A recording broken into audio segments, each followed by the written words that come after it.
Hi everybody. Shabbat Shalom. I might start putting videos up here on Sabbath. And today I want to talk about a verse, Proverbs 31:6. And according to the King James Version of the Bible, it says, "Give strong drink unto him that is ready to perish, and wine unto those that be of heavy hearts." And of course today I have a little bit of a heavy heart, so I'm drinking a glass of wine. And no, it's not noon yet, but cheers. The question is, though, if you think of this, because you know I have a pre-med degree and I think of everything according to health,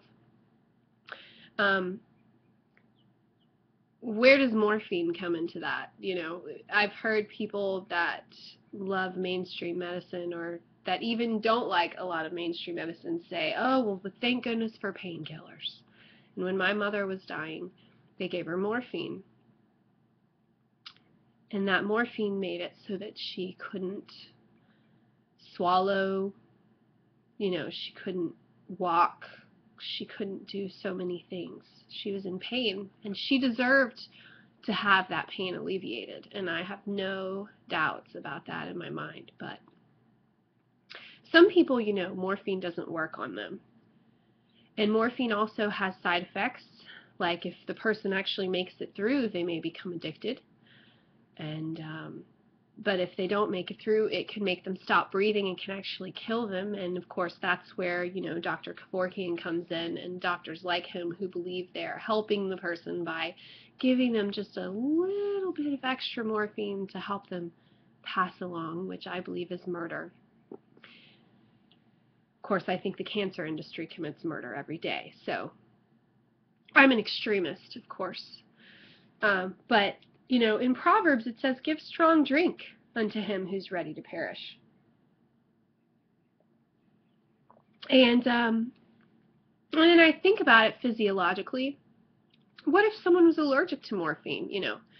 You could put alcohol, strong drink, grain alcohol, into an IV for someone that's going into surgery, for someone that is dying, for a painkiller, for any of the above. And I even think, I don't know about childbirth, and childbirth, idealistically, you would want to get through it without anything, of course, but that person's not ready to perish, so then they would get wine.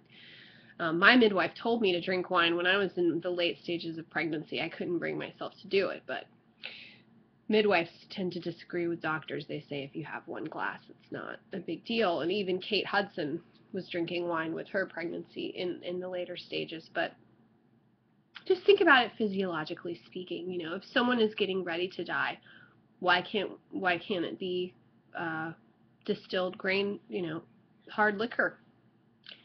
If you're going to put an IV of morphine in them, or you're going to drop morphine under their tongue, why can't it be that? Well, the reason why is because of our patent laws and because our medical system has sold out to greed.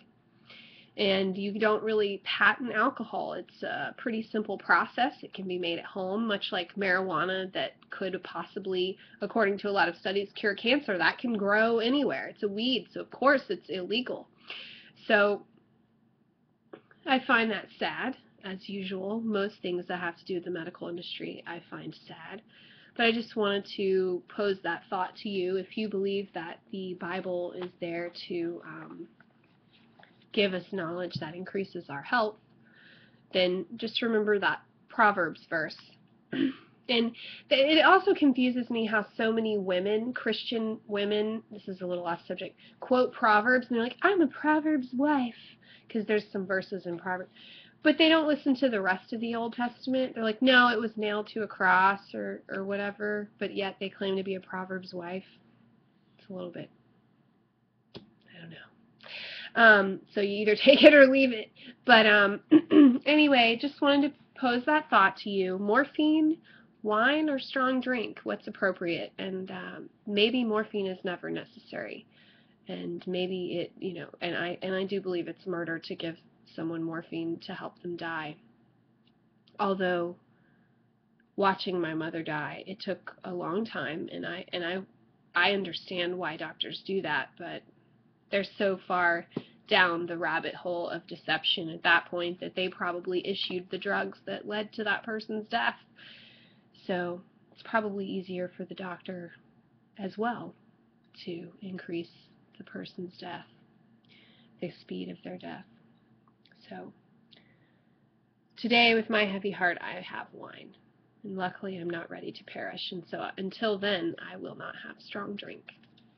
Have a blessed day.